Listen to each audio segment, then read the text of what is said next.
The mountain wind howled through the ancient stone archway as Lyra Ashwood brushed centuries of dust from the inscriptions carved into the threshold. Her hands trembled, not from cold, but from the electric anticipation that always accompanied a significant discovery. 26 years of being dismissed by her alpha colleagues, of having her research proposals rejected, of watching lesser minds take credit for her theories, all of it faded into insignificance as she stood before what might be the archaeological find of the millennium. The Eternal Mountains had guarded their secrets well, but Lyra had spent 3 years cross-referencing fragmented texts from 12 different ancient libraries, piecing together clues that everyone else had dismissed as mythology. Now, deep within a canyon that didn't appear on any modern map, she had found the entrance her research promised existed. The stone itself seemed to pulse with residual magic, a phenomenon her instruments confirmed even as her rational mind struggled to accept.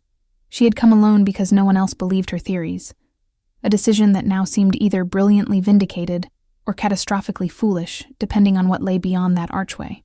The passage descended into absolute darkness that her flashlight could barely penetrate, as if the shadows themselves were substance rather than absence of light. Lyra's wolf senses, muted as they were for an omega, still detected something profoundly wrong about this place.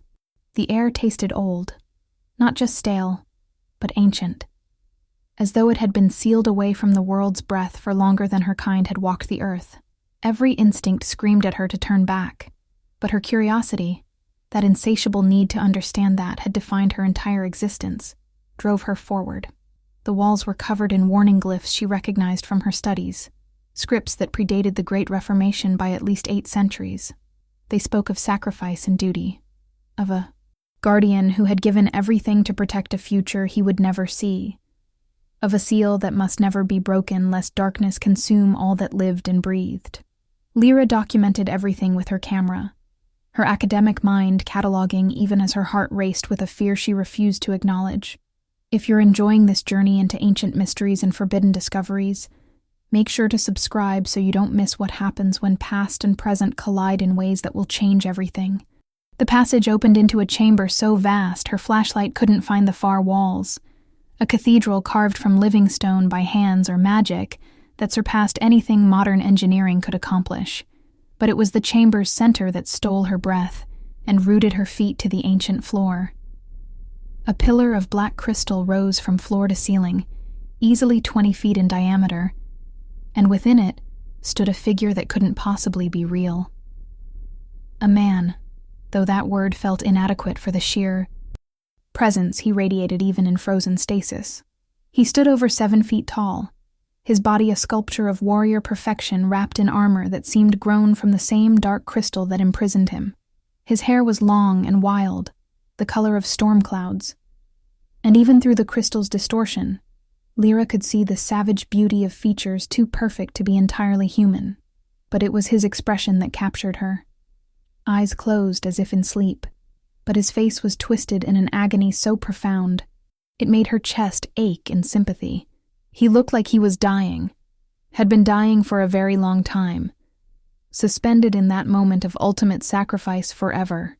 Lyra circled the pillar slowly, her scientific training warring with emotions she had no right to feel for something that might not even be alive. The crystal was warm to the touch, pulsing with a rhythm that matched a heartbeat, slow and deep and impossibly steady. More inscriptions covered the base of the pillar, and these she could read more easily, their script from a period she had specialized in during her doctorate. They told a story that made her blood run cold, even as her mind raced with the implications. This was Kale Stormborn, the Alpha King from the legends her grandmother had told her as a child. Stories she had dismissed as fairy tales until her academic research kept finding fragments of historical evidence that suggested otherwise.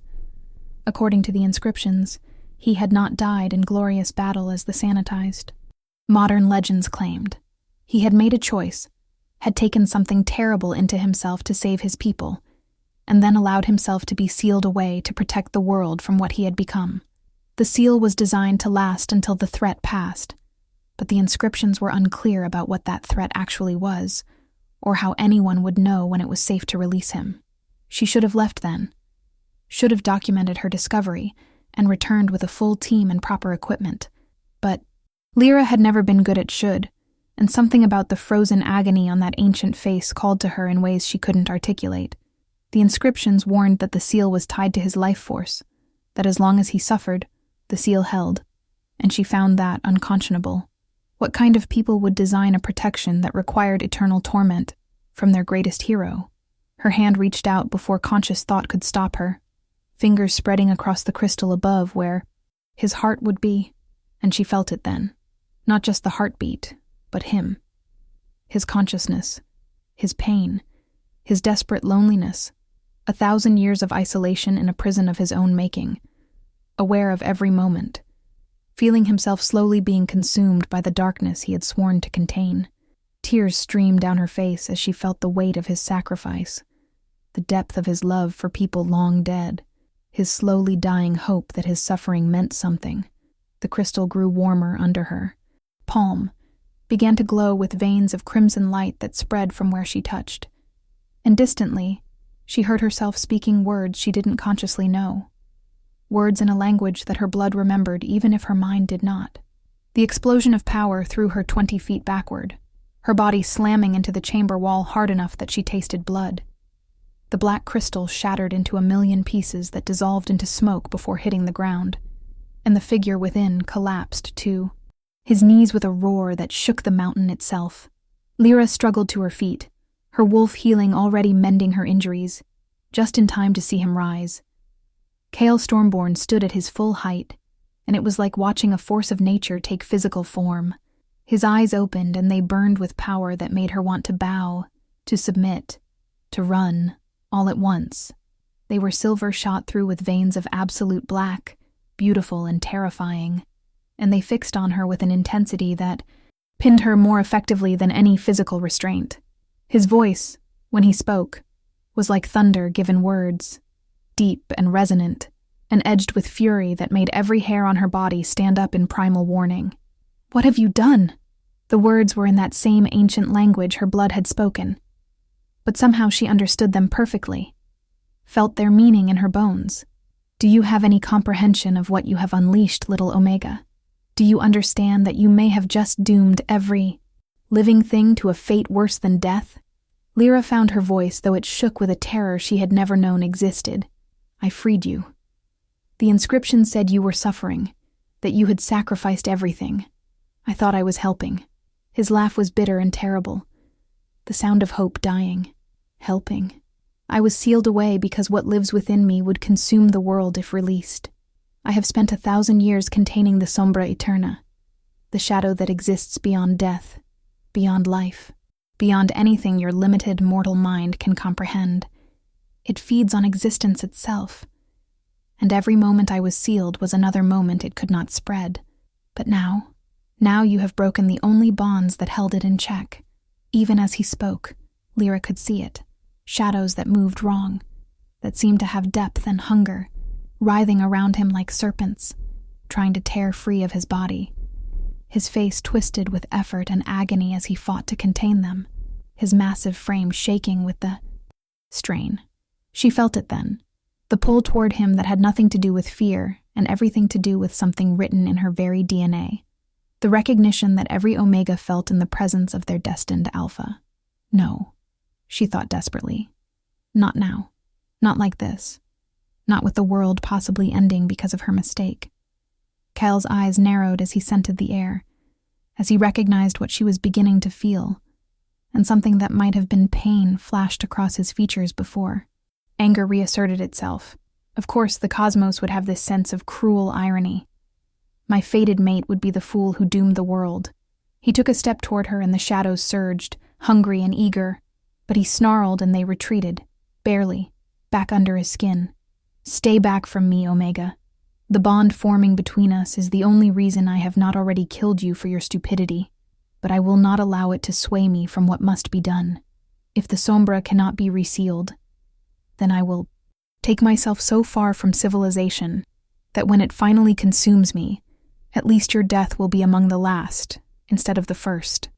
Lyra felt anger cut through her fear, because she had not spent 26 years fighting for respect to be called a fool by someone, fated mate or not, who refused to even consider that she might have solutions instead of just problems. She straightened, ignoring the pain in her ribs, and met those terrible silver eyes with her own dark brown ones that had never learned to look away from a challenge.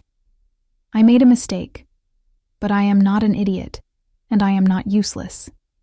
If there is a way to reseal you, I will find it. I have spent my entire life studying ancient magic and forgotten rituals. If you think I am going to let you disappear into some wasteland to die alone after finally finding you, you are the fool, Alpha King. Something flickered in his eyes. Surprise, perhaps, or the ghost of respect. But his expression remained hard as stone. You do not understand what you are offering. The path to resealing the Sombra, if such a path even exists, will be more dangerous than anything your soft academic life has prepared you for. Those who sealed me were the greatest mages of their age, and they paid for it with their lives. Every single one of them. What makes you think you can succeed where they needed 12 masters working in concert? Lyra pulled herself fully upright, ignoring the way her hands still shook, and spoke with a confidence that was only partly feigned. Because I have something they didn't have. I have you. Awake and able to communicate, instead of just a force to be contained. I have 1,000 years of additional magical theory and archaeological discovery. And according to the inscriptions on that pillar, I have this. She pulled down the collar of her shirt, revealing a mark she had always thought was just an unusual birthmark. A complex sigil that covered her left shoulder in whorls and geometric patterns. Kale's eyes widened, the first crack in his armored composure, and he moved toward her so quickly she barely saw him cross the distance. His hand reached out but stopped inches from her skin, trembling with restraint. The seal of the covenant, he breathed. You carry the mark of the mage lords who imprisoned me. How is this possible? They had no descendants. I made certain of that. I watched their entire bloodline end so that no one could ever be forced to bear their burden. The pieces fell into place in Lyra's mind with sickening clarity. Someone lied to you, she said quietly. Or maybe one of them survived in secret, hidden well enough that even you couldn't find them. This mark has been in my family for generations, always appearing on one child per generation, always on the left shoulder, always identical. My grandmother had it, and her grandmother before her, going back as far as our oral histories record. We were told it meant we were blessed, that we were meant to be scholars and keepers of knowledge, but we never knew why or what it truly meant. Her voice dropped to barely a whisper. My parents died when I was 15, killed in what was ruled a random attack by rogues, but now I am wondering if it was random at all. If someone knew what I carried and wanted to ensure the knowledge died with them. Kale's face was a storm of emotions, rage and sorrow, and something that might have been hope warring for dominance. If you truly carry their seal, then you are not just capable of helping to reseal the Sombra. You are the only one who can. The original spell was bound to their bloodline, designed so that if something went wrong, their descendants could repair what they built. But little Omega, he leaned in close, and she could feel the heat radiating from him, feel the barely contained power that made the air itself vibrate. This also means you are in more danger than you can possibly imagine. Every force that wishes to control the Sombra, every dark mage who hungers for the power it represents, they will come for you the moment they sense what you carry. Your parents were likely just the beginning. Before Lyra could respond, before she could process the implications of learning that her parents' deaths were not just tragedy, but murder, the chamber shook with a force that sent cracks spreading across the ancient stone. Kale spun toward the entrance passage, his body shifting into a fighter's stance, and the shadows around him coalesced into something almost solid, almost weapon-like, responding to his will in ways that should have been impossible. They have found us already, he growled. I can sense them. 3 alpha teams, trained hunters, and they reek of dark magic. They must have been watching this place, waiting for someone to break the seal. His eyes met hers, and in them she saw the warrior king he had been, the protector who had given up everything, and something fierce and possessive that made her wolf want to bare her throat in submission. Even as her human mind rebelled, Stay behind me. If we survive this, we run. You will take me to wherever you have been doing your research, and we will find everything ever written about the Covenant Seal and the Sombra Eterna. We have very little time before this gets much worse, but if we are clever and lucky, we might just save your world, little mate." The endearment was said with such mixture of frustration and reluctant affection that it made her heart ache even as the sound of approaching. Footsteps echoed through the passage, and she realized her life as she knew it was over, transformed in a single moment of curiosity into something far more dangerous and infinitely more important than she had ever imagined possible. The first attacker burst through the chamber entrance, and Kale moved with speed that defied physics, closing the distance in a heartbeat and driving shadow-forged claws through the Alpha's chest before the man could even raise his weapon. It was brutal and efficient, and absolutely terrifying. And Lyra watched the legendary Alpha King fight with the skill of someone who had spent centuries in battle, every movement economical and devastating. 2 more attackers came through, and Kale dispatched them with the same lethal grace, but she could see what it cost him. The shadows around him grew thicker with each kill, fed by death and violence, and his face twisted with the effort of keeping them contained, of preventing them from spreading beyond his control to consume everything in the chamber, including her. When the last body fell and silence returned, he stood there breathing hard, his body rigid with tension, and she understood then what he had tried to tell her, using his power, defending them. It fed the very thing that threatened to destroy him, and every time he fought, he brought himself closer to the edge of becoming the monster he had been sealed to prevent. Lyra moved to him without thinking, her hand reaching for his arm, and when she touched him, the shadows recoiled as if burned. Kale's eyes snapped to hers, wide with shock, and then he was pulling her close, his face buried in her hair, breathing in her scent like a drowning man finding air. "You calm it," he said hoarsely. "Your touch, your presence. It soothes the Sombra in ways I have not felt in a millennium. How is this possible?" She could feel his heart racing against her cheek, could feel the tremors running through his massive frame, and her own fear transmuted into something else entirely, a fierce protectiveness for this broken king who had suffered alone for so long. "Maybe that is why we are mates," she offered quietly.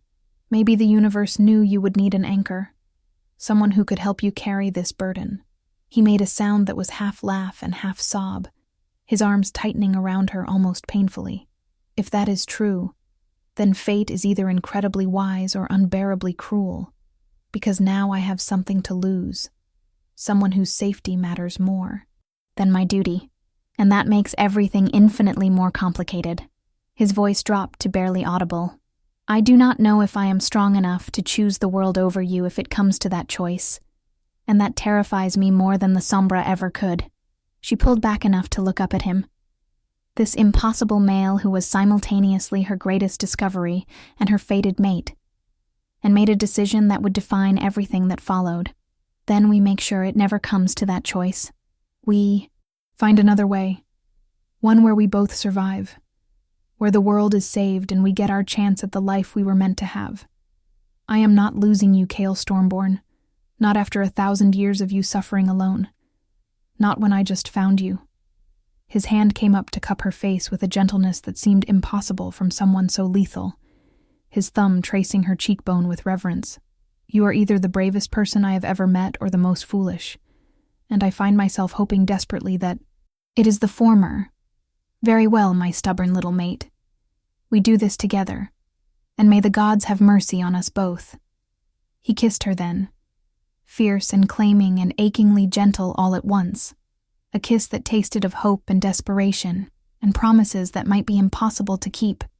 And Lyra felt the bond between them snap into place with a force that made her gasp against his lips. Whatever came next, whatever dangers and impossible choices lay ahead, they would face them together. And maybe, just maybe, that would be enough. They left the chamber at a run, Kale supporting her when her injuries slowed her down, his strength seemingly inexhaustible despite what he had just endured. He led them through passages she had not noticed on her way in, secret ways that spoke of his intimate knowledge of this place. and she realized he must have walked these halls before his imprisonment, must have known this mountain when it was something other than a forgotten tomb. The mountain opened onto a ledge overlooking a valley bathed in moonlight, beautiful and peaceful, showing no sign of the violence they had just survived, or the cosmic threat that had just been unleashed. Kyle paused there, his eyes scanning the horizon with ancient wariness, and then looked down at her with an expression that was equal parts determination and dread. "The world has changed in ways I cannot yet comprehend," he said quietly. "Everything I knew is dust and memory. But you are real and here and mine, and that is enough to anchor me. Tell me, little mate, where do we begin this impossible quest?" And Lyra, looking up at this legendary king who was now her partner in every sense, thought of her research facility 300 miles away, of the archives she had been building for years, of texts and artifacts that suddenly had terrifying new relevance, and smiled despite everything, because this was what she had always wanted, a discovery that mattered, a purpose that transcended academic politics and petty hierarchies, even if that purpose came with a side of potential apocalypse. If you're as invested in Lyra and Kale's journey as I am in telling it, hit that like button and drop a comment about whether you think they can actually succeed in resealing the Sombra, or if loving each other will become their greatest weakness. The flight to her research facility took 2 days, traveling mostly at night to avoid detection, and because Kale still struggled with the sensory overload of the modern world. He had refused to fly in what he called metal death traps, his exact words when she tried to explain airplanes, so they ran. And Lyra discovered that her Omega Wolf was stronger than she had ever pushed it to be, able to keep pace with an Alpha King when properly motivated. Kale was silent for much of the journey, his eyes constantly scanning for threats, but in the quiet moments, he asked questions that revealed both his strategic mind and his complete disconnection from the full current era.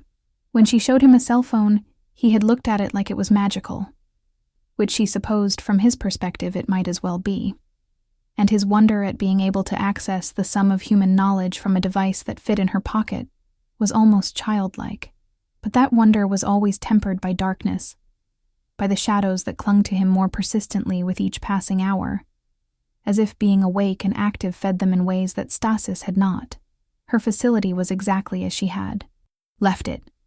A converted warehouse on the outskirts of a city small enough that no one paid much attention to the weird Omega professor who spent all her time with old books and broken artifacts. Kale moved through the space with the caution of a predator in unknown territory, but she could see his interest kindle as he examined her collection, centuries of accumulated knowledge organized with obsessive precision. He stopped in front of a case containing fragments of a tablet she had excavated too. Years prior, his hand pressed against the glass, and his voice was rough when he spoke. "I knew the woman who wrote this, Sarah Moon Whisper. She was one of the 12 who sealed me, and she argued until the very end that there had to be another way, that condemning me to eternal imprisonment was too high a price even to save the world." She wept when she spoke the final words of the binding. Lyra moved to stand beside him, her hand finding his, and felt the tremor that ran through him at the memory. "What happened to her?" she asked softly. Kale's jaw tightened. "She died 3 days after the sealing was complete. They all did. The spell consumed them from the inside out, burning through their life force to power the binding. I felt each one die through the seal, felt their sacrifice, and it has haunted me through every moment of these 1,000 years. The weight of that revelation hung between them, the knowledge that solving this problem had already cost 12 lives, and would likely demand more. But Lyra pushed it aside because dwelling on possible futures would paralyze them, and they had no time for paralysis. She pulled out every text she had that referenced the Covenant seal, the Sombra Eterna, or the Age of Binding, spreading them across her research tables until they were drowning in ancient paper and faded ink. Kale proved to be an invaluable resource, his first-hand knowledge filling gaps in the historical record, correcting misconceptions that had crept in over centuries, and identifying which texts were authentic versus which were later fabrications. They worked through the night and into the next day, sustained by coffee that Kale declared was the only good thing modern civilization had invented, and by the desperate urgency that neither of them voiced, but both acutely felt. The shadows around Kale grew more aggressive as hours passed, and twice Lyra had to stop him from working and pull him close, using her touch to calm the sombra back into submission. And each time it took longer and required more contact, as if the shadow was learning, adapting, becoming resistant to her influence. It was near dawn of the second day when Lyra found it, a reference in a journal written by one of the mage lords that should not have existed because all their personal writings were supposed to have been destroyed. It spoke of the 5 fragments of the primordial pact, artifacts that predated even the mage lords, created by the first beings to understand and manipulate the fundamental forces of reality. According to the journal, these fragments were what the mage lords had used as the foundation for the Covenant seal, and if they could be reunited and properly activated, they would not just contain the sombra but potentially eliminate it entirely, severing its connection to this reality forever. The catch, because there was always a catch, was that the fragments had been deliberately scattered to the far corners of the world and hidden in places of immense danger, each one guarded by trials that would kill anyone unworthy of wielding such power. Kale read over her shoulder, his presence a warm, solid weight against her back, and she felt him tense as understanding dawned. "This is what we need," he said quietly. "This is the path to truly ending this instead of just imprisoning me again. But little mate, these trials, they were designed to test the greatest warriors and mages of the old world. Many will die attempting what we must do." Lyra turned in her chair to face him, taking his hands in hers, marveling at how quickly this connection between them had become essential, life-sustaining in ways that transcended the physical. Then we get stronger, we prepare better, and we make sure we are not among the ones who die. You have 1,000 years of combat experience, and I have knowledge that no one else in this era possesses. Together, we are formidable, and I refuse to believe we were brought together only to fail. His smile was sad and fond, and heartbreakingly hopeful all at once. "You are going to get us both killed with your optimism, and yet I find I cannot argue with you. Very well, we hunt for these fragments, and may fortune favor the foolish and the desperate." He pulled her up and into his arms, holding her with a possessiveness that should have frightened her, but instead made her feel safer than she ever had. "But first, you're going to eat and sleep because you have been awake for 36 hours. And if you collapse from exhaustion, I will have no choice but to carry you everywhere, which, while not entirely unpleasant, would be impractical for the challenges ahead." She wanted to protest, but her body betrayed her with a yawn so massive it made him laugh, a sound of genuine amusement that transformed his face from austere king to someone younger, more alive, and she fell a little more in love with him in that moment. He was surprisingly domestic for an ancient warrior king, cooking her a meal with ingredients scrounged from her poorly stocked kitchen while she showered away 2 days of travel grime. When she emerged in clean clothes with her hair still damp, she found him studying a map of the modern world with an expression of complete bafflement. "The continents are in the wrong places," he muttered. "Or no. The maps were wrong in my time. We had such limited understanding of the true scope of the world." He looked up at her with something like excitement, cutting through his perpetual wariness. "There is so much I do not know, entire nations that did not exist in my time, technologies that seem like pure magic, and I find myself wanting to learn it all, to understand this world I am supposed to protect. Is that foolish, given that we may not survive the coming weeks?" Lyra moved to stand beside him, her hand resting on his arm, feeling the play of muscles beneath his skin and the ever-present hum of power that surrounded him. "It is not foolish. It is human, and you deserve to have wants and curiosities beyond just duty and sacrifice. We will find these fragments. We will stop the sombra, and then you will have all the time in the world to learn about airplanes and the internet and the 1,000 other wonders you have missed." He turned to her, his hand cupping her face with that same reverent gentleness that undid her every time. "You give me hope, little mate. Something I thought I had lost forever in that crystal prison. Whatever happens, know that you have already saved me in ways that have nothing to do with seals and ancient magic. The kiss that followed was different from their first, less desperate and more sure. A claiming, and a promise, and an acknowledgement of what they were becoming to each other. Lyra felt heat pool low in her belly as his hands mapped her body with growing confidence. Felt her omega instincts surge to the surface, demanding she submit, demanding she give herself to her alpha completely. But Cale pulled back, his breathing ragged, his eyes swirling with silver and shadow, and his voice was strained when he spoke. Not yet. Not when the bond might make us vulnerable. Not when completing it might give the Sombra another avenue to attack through our connection. When we have secured at least one of the fragments, when I am more certain I can control what lives inside me, then I will claim you properly and thoroughly until you forget your own name. But right now, the most important thing I can do is keep you safe, even if that means denying what we both desperately want. It was the right decision, and she hated it, and loved him more for making it, for putting her safety above his desires even when she could see how much the restraint cost him. So instead, she just held him, her head against his chest, listening to the steady drum of his heartbeat and the way his breathing gradually calmed. And she promised herself that they would survive this, that they would get their chance at everything the mate bond. Promised, because the alternative was simply unacceptable. The first fragment was supposedly hidden in the ruins of Ether, deep in the Amazon rainforest. A temple complex that predated human civilization, according to legends that Lyra had always assumed were exaggerated. The journey took a week, navigating bureaucracy and arranging supplies and travel in ways that revealed how utterly out of his depth Cale was with modern logistics, even as his tactical mind absorbed and adapted at frightening speed. They traveled under false names because Lyra's instinct screamed that whoever had killed her parents would be looking for her, especially now that the Covenant seal on her shoulder had begun to glow faintly, reacting to Kyle's presence and the waking Sombra, in ways that marked her as clearly as a beacon to anyone who knew what to look for. Kyle hated the deception, his alpha nature rebelling against hiding, but he deferred to her knowledge of the modern world, even when every instinct told him to fight rather than flee.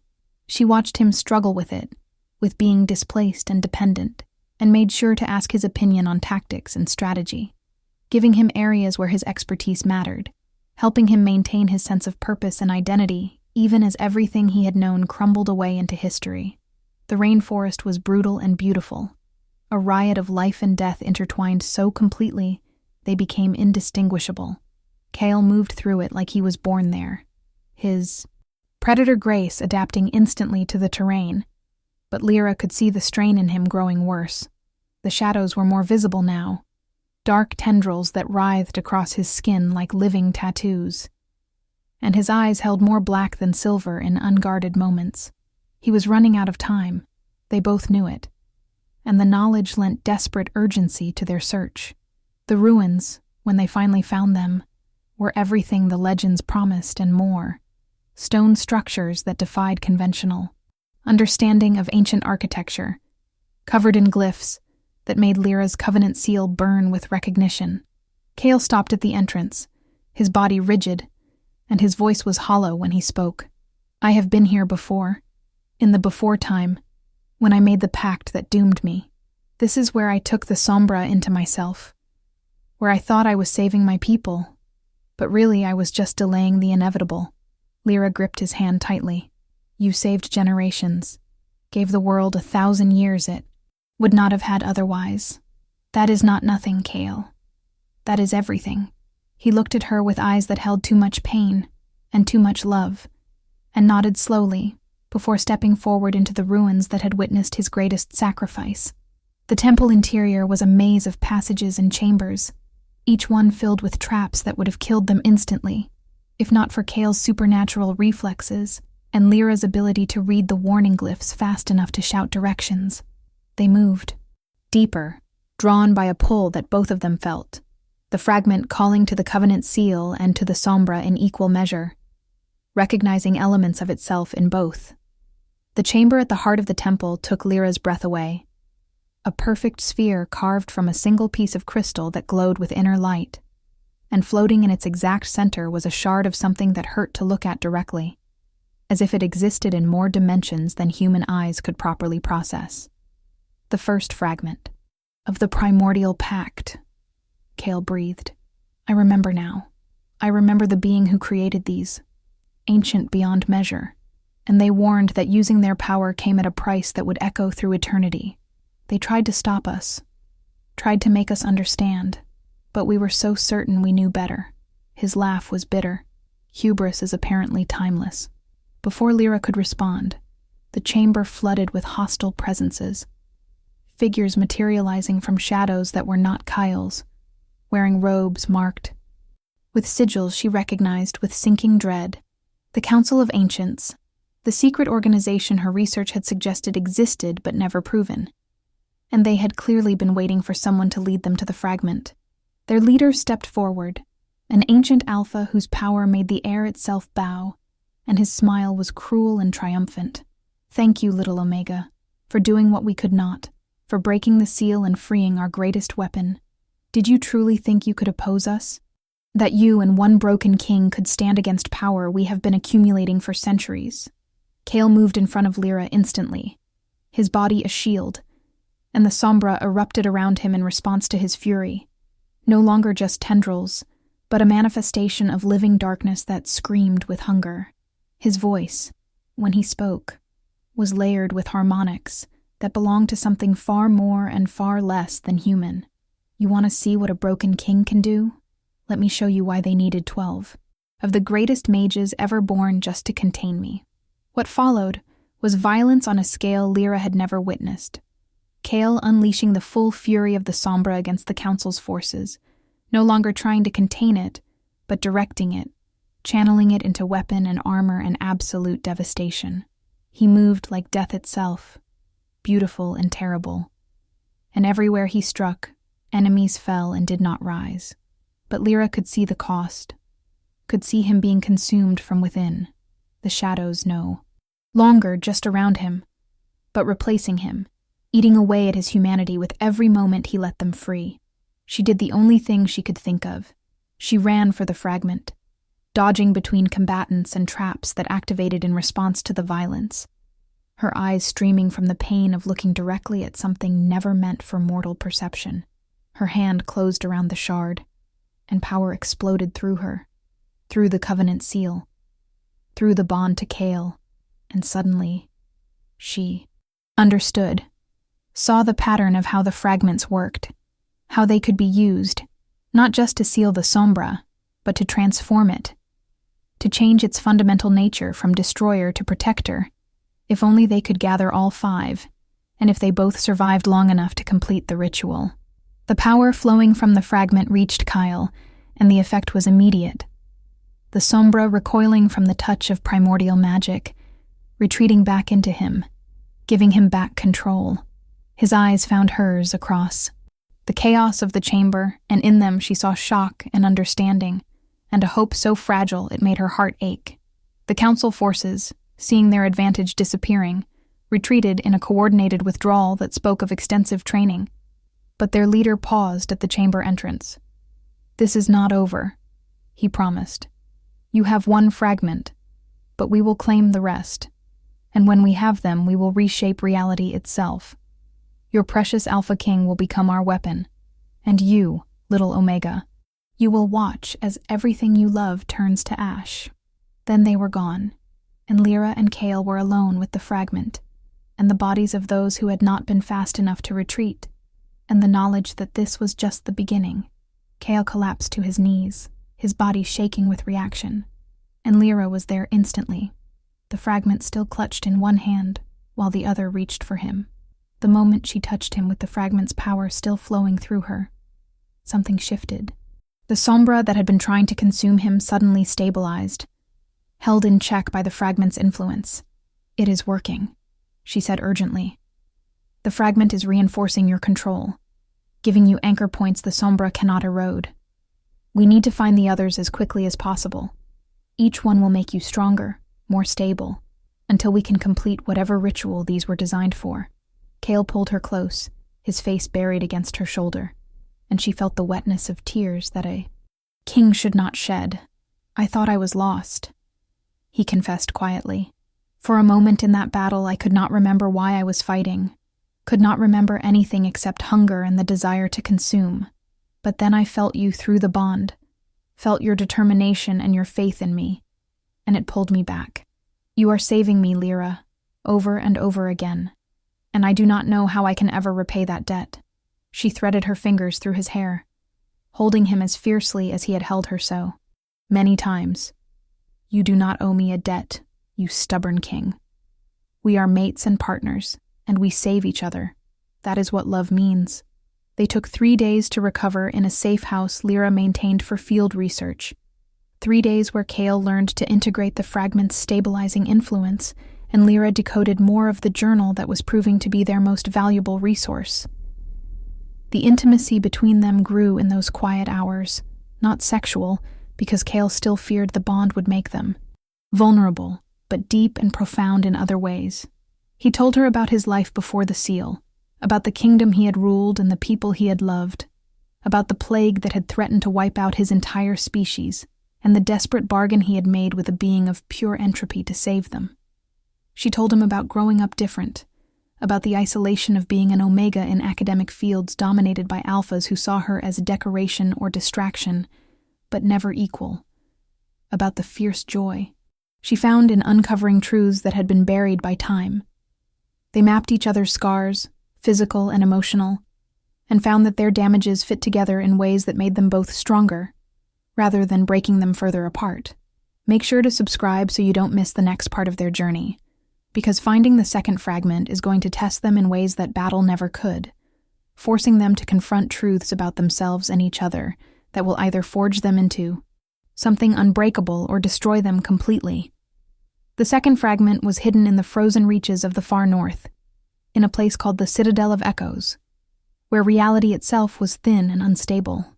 Getting there required travel through territories controlled by packs that had no love for outsiders, and even less for an Omega bearing the mark of the Mage Lords.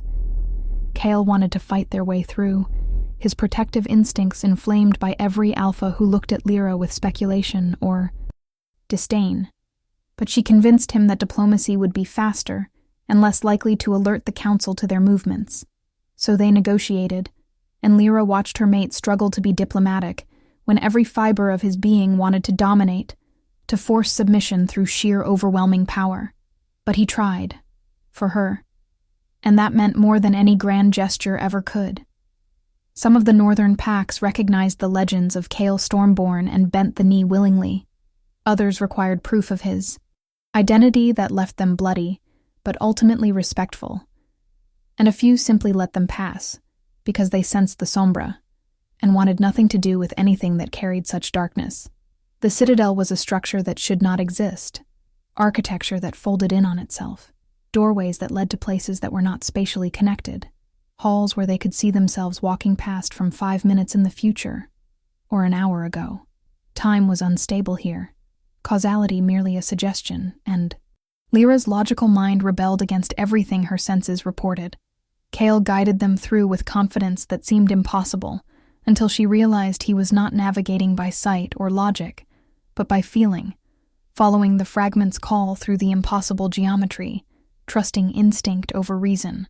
The fragment chamber was a void, a space where nothing existed until they entered it. And then it became whatever their minds expected to see, shaping itself around their perceptions and fears.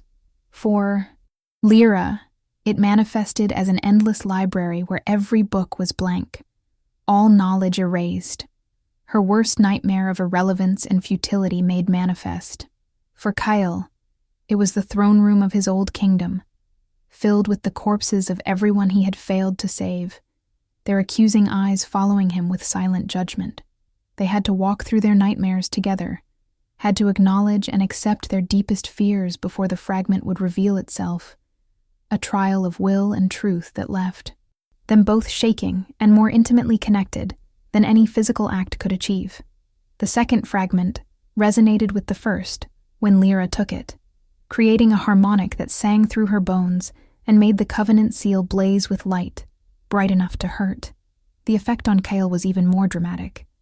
The shadows that had been consuming him recoiled violently, compressed back into a contained space within him. And for the first time since she had freed him, his eyes were more silver than black. He looked younger somehow, less burdened, and his smile was unguarded and beautiful. "I can think clearly again," he said with wonder. The constant pressure, the voice of the sombra whispering temptations and hunger, it is still there, but distant now, manageable. 2 more fragments, Lyra. Just 2 more, and I might actually be free. But their victory was short-lived because the council forces found them before they could leave the citadel, and this time they came prepared with magic, specifically designed to counter the fragment's power. The battle was brutal, fought through corridors where time ran at different speeds, where a moment could last an hour or an hour pass in a heartbeat. And Lyra discovered that the Covenant seal was not just a mark, but a weapon, able to channel and direct the fragment's power in ways that surprised even her. She fought beside Kale as an equal for the first time, her magic complementing his physical dominance, and she saw respect kindle in his eyes as he watched her hold her own against enemies that should have killed her easily. The council's leader appeared again, and this time he brought something that made both Lyra and Kale freeze in horror. A child, no more than 10 years old, bearing a Covenant seal identical to Lyra's, and the implications were staggering. "Where did you find him?" Lyra demanded, her voice shaking. The leader's smile was triumphant. "You did not truly think you were the last, did you? We have been collecting your bloodline for decades, waiting for the seal to break, waiting for our weapon to wake. This boy is leverage, Omega, and you will give us those fragments or we will make him suffer in ways that will haunt your dreams until the day you die." Kale's growl was pure alpha dominance, the sound of a king who would tolerate no threats to innocence. But the leader just laughed. "Your protective instincts are predictable, Stormborn. You cannot reach us before we hurt him, and even you are not fast enough to save everyone. So choose. The fragments or the child?" Lyra's mind raced, because she knew giving up the fragments was not an option, would doom the world to save one child. An impossible calculation that revolted every moral fiber of her being.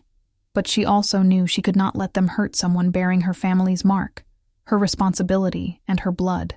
The answer came from an unexpected source, the Citadel itself, which had been quietly observing their battle through dimensions beyond easy perception. The structure was not just a building, but an entity, ancient and strange, and it had been testing them from the moment they entered. It spoke directly into their minds, a voice like crystallized time, and offered them a bargain.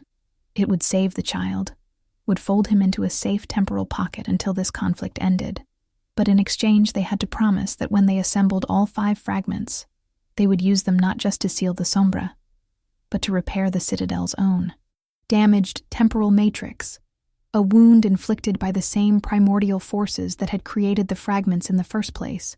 The choice was instant and unanimous, they agreed, and the child vanished from the council's grasp, leaving their leader screaming with rage and promising retribution that would echo through generations before he retreated once more. They left the frozen reaches as quickly as travel would allow, heading south toward warmer climates, and the 3rd fragment's location in what Lyra's research suggested was an underwater ruin off the coast of a tropical island chain. Kale was quiet during the journey, his thoughts clearly troubled, and finally he spoke what weighed on him. "That child. There will be others. The council has been preparing for this for longer than we imagined, which means they have resources and plans we have not yet encountered. We cannot protect everyone, Lyra, and that knowledge tears at me because protecting people was the entire purpose of my existence.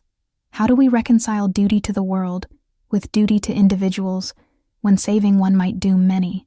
It was the kind of question that had no good answer, only hard choices and the hope that you could live with the consequences. And Lyra took his hand as they traveled. "We do the best we can, and we do not let perfect be the enemy of good.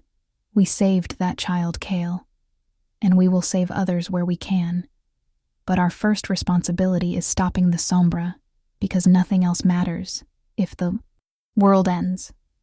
It is brutal calculus, but it is the truth. and we have to be strong enough to accept it." He nodded slowly, his jaw tight with tension. "I have made these choices before, sacrificed individuals for the greater good, and it never gets easier. I suppose I hoped that with you beside me it might hurt less, but perhaps some pains are meant to be eternal reminders of our humanity. The underwater ruins required equipment and expertise they did not have, so they recruited help from a marine archaeologist who owed Lyra academic favors and who was willing to ask no questions for the right price. Descending into the ruins was like entering another world, the water filtering sunlight into dreamlike illumination, and ancient structures that had once stood proud now served as homes for fish and coral. The fragment was housed in an air pocket maintained by magic so old it had become part of the natural environment, and reaching it required swimming through passages barely wide enough for Kale's shoulders, spaces where one moment of panic could mean drowning in the dark. Lyra went first because her smaller size gave her advantage in the tight spaces, but she could feel Kale's terror through the bond, his fear not for himself but for her, the absolute conviction that losing her would break him more completely than the Sombra ever could. She moved as quickly as safety allowed, acutely aware of his suffering, and when she reached the air pocket she immediately sent reassurance. Through the bond that she was safe. The third fragment was different from the first two, where those had been about power and control. This one resonated with connection, with the bonds between living things and the strength that came from unity. When Lyra touched it, she did not just feel her own bond to Kale, but suddenly she could sense every living thing in the ocean around them, the vast interconnected web of life that spanned the entire planet, and she understood in that moment that the Sombra's fundamental nature was isolation, the severing of connections, and that the fragment's true power was in reuniting what had been separated. She took the fragment back to Kyle, swimming through the narrow passages with new confidence, and the moment she emerged into open water, he was there, pulling her close despite the diving equipment, and she felt his relief like a physical force. When they surfaced, and she gave him the fragment, the effect was transformative. The bonds between them deepened, became unbreakable, and suddenly they could feel each other's emotions and physical sensations as if they were their own, separate and yet unified in ways that redefined what it meant to be mates. That night, on the island where they had established temporary base, Kale finally claimed her fully, the mating bond complete at last, and it was everything she had dreamed and more intense than she had imagined possible. He was gentle and fierce, patient and demanding, and he worshipped her body with a reverence that made her feel like the most precious thing in existence. When he bit her shoulder, marking her as his for all the world to see, the pleasure was so intense it bordered on pain, and she returned the mark with her own teeth, claiming him just as completely, and they fell over the edge of ecstasy together, bound in ways that transcended flesh to merge souls themselves. Afterward, lying tangled together with the fragment's light casting strange shadows on the walls, Kale traced the covenant seal on her shoulder with gentle fingers. "I was wrong to wait," he said quietly. "Wrong to fear that this would make us vulnerable when instead it makes us stronger, able to support each other in ways I did not know were possible. You have given me so much, little mate, hope and purpose and love, and I promise you that when this is over, when the world is safe, I will spend the rest of our lives making sure you never regret choosing to stand beside a broken king." She kissed him, softly, tasting salt and satisfaction and promises she knew he would keep. "You are not broken, you are healing, and we are doing it together. That is all I have ever wanted." The fourth fragment proved the most dangerous yet, hidden in the burning wastes where reality itself was scorched thin by magical cataclysm from ages past. The heat was unbearable, even with magical protections, and the land was populated by creatures that should not exist, things born from the intersection of magic and entropy and given twisted life by forces no one fully understood. Kale thrived in the waste in ways that concerned Lyra, the Sombra recognizing a kindred environment of destruction and death, but the three fragments they already possessed kept it from consuming him completely. The fragment was at the heart of the devastation, in a caldera where the original cataclysm had occurred, and reaching it required descending into literal hell, passing through zones where the heat was intense enough to melt stone, and the magic was so chaotic, it rewrote reality with every passing moment. They went together, unable to bear separation now that the mate bond was complete, and they protected each other through horrors that would give them nightmares for years to come, if they survived to have years to come. The fourth fragment was enormous compared to the others, nearly the size of Lyra's head, and it pulsed with power that made the other three seem like candle flames next to a star. When she touched it, the Covenant seal erupted with light so bright it illuminated the entire caldera, and the knowledge that flooded into her was devastating and absolute. She saw the complete ritual, understood what they had to do to not just seal the sombra, but transform it entirely. And she saw the price that would be demanded. One of them would have to become the permanent anchor, the living repository for the transformed sombra, no longer imprisoned, but bonded, carrying it forever as a fundamental part of their being. It would not be imprisonment or suffering, but it would be permanent, an eternal responsibility that could never be set down. Kale saw it too through their bond, saw the future that awaited them, and his face was a study in conflicting emotions. "Let it be me," he said firmly. "I have already carried this burden for 1,000 years. I know its weight, and I can bear it. You deserve a normal life, Lyra. Deserve to pursue your research and have a family and grow old, surrounded by people who love you. Do not condemn yourself to eternity for my sake."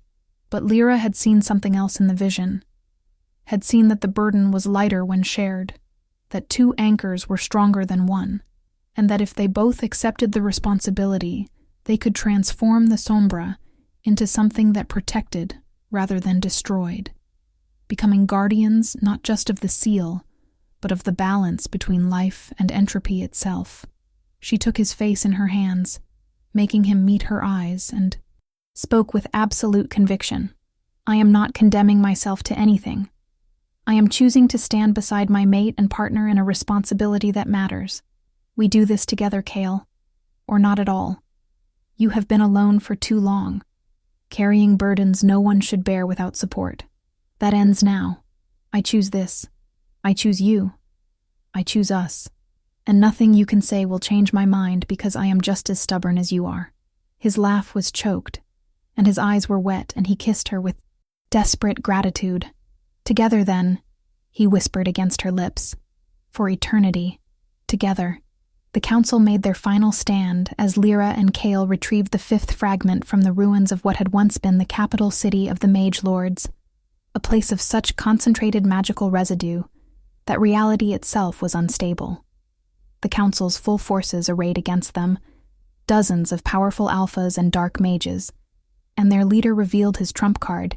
He had one of the children bearing the Covenant seal, and he had corrupted the mark, twisted it with dark magic so that he could use the child as a weapon against them, turning their own bloodline power into a tool of destruction.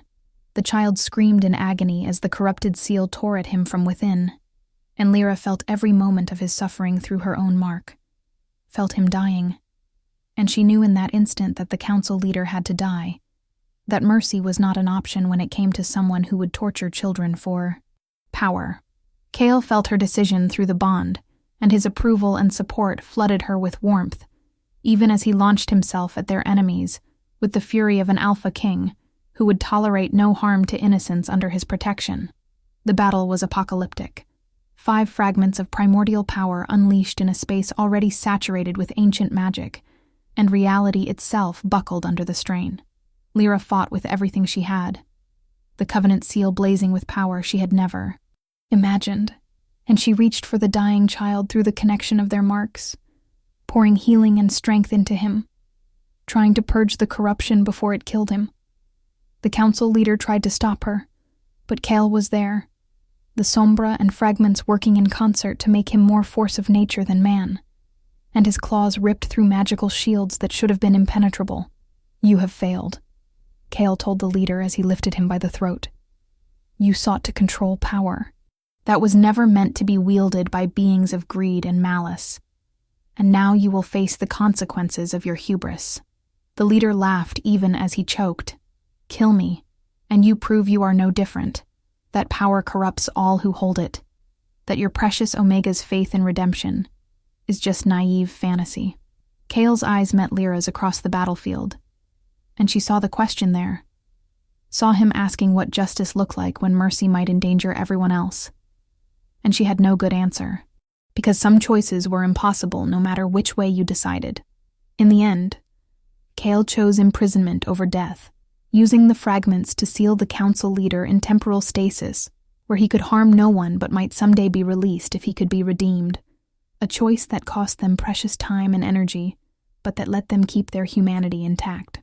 The rest of the council forces scattered, their leadership broken, and their plans in ruins, and Lyra managed to save the child, purging the corruption from his mark, though it left her drained in ways that scared Kale badly.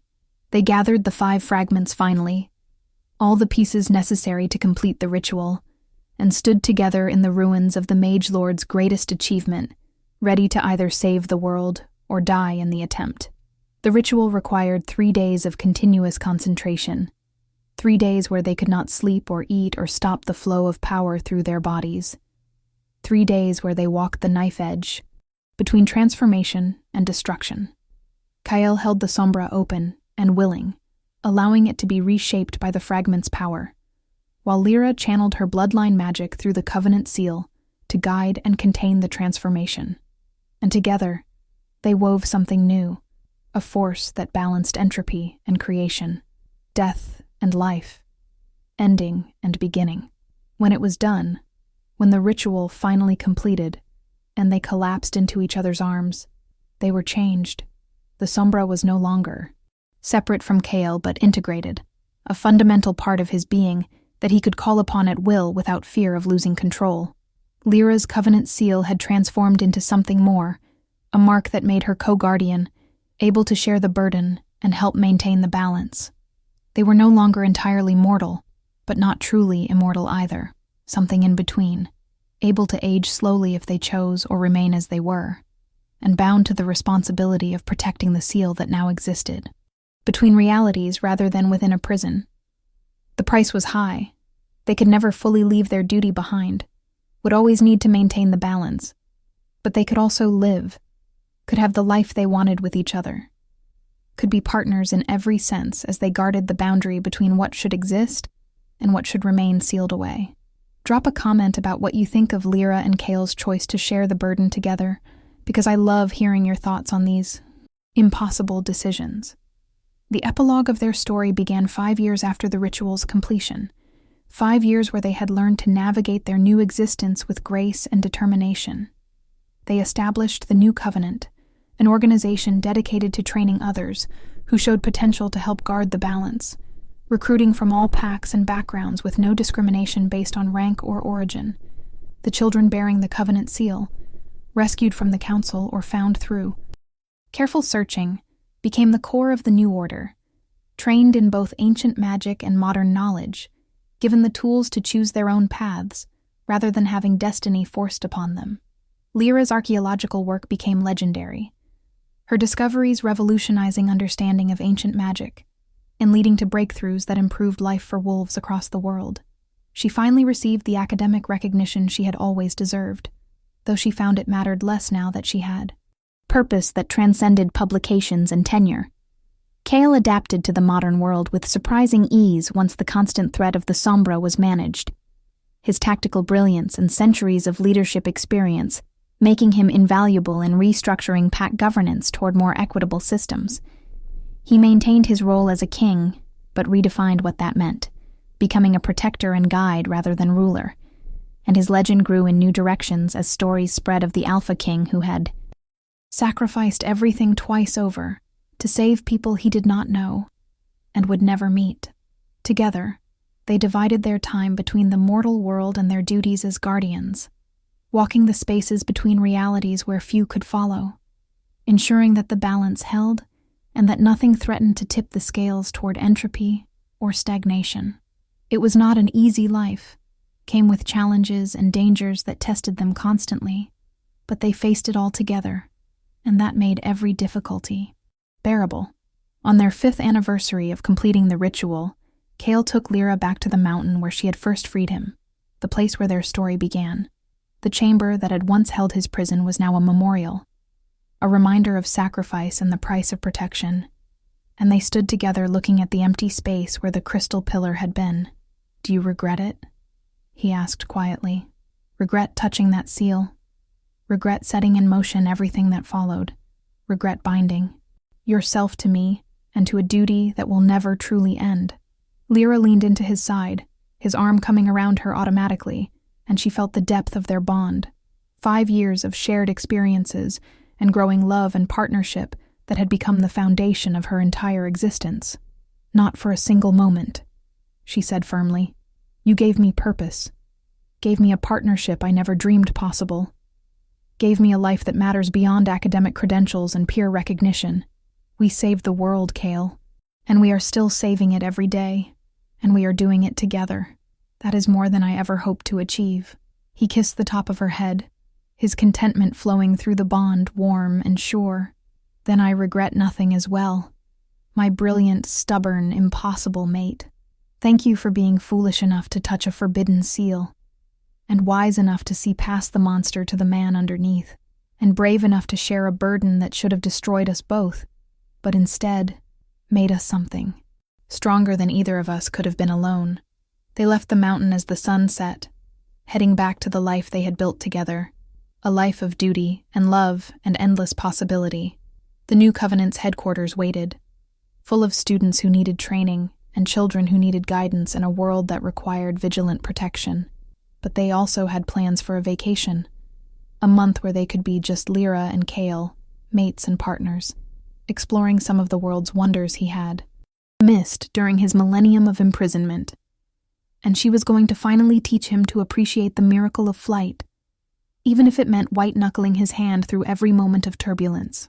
Their story was far from over, was really just beginning in many ways, because they had eternity stretching before them, and so many things they still wanted to do, to see, to experience together. The sombra stirred within them, content and quiescent, a part of who they were rather than a threat to what they might become. And through their bond they felt the balance holding strong, life and death in perfect equilibrium, and they knew that as long as they stood together, as long as they chose each other with every breath and every heartbeat, that balance would never fail.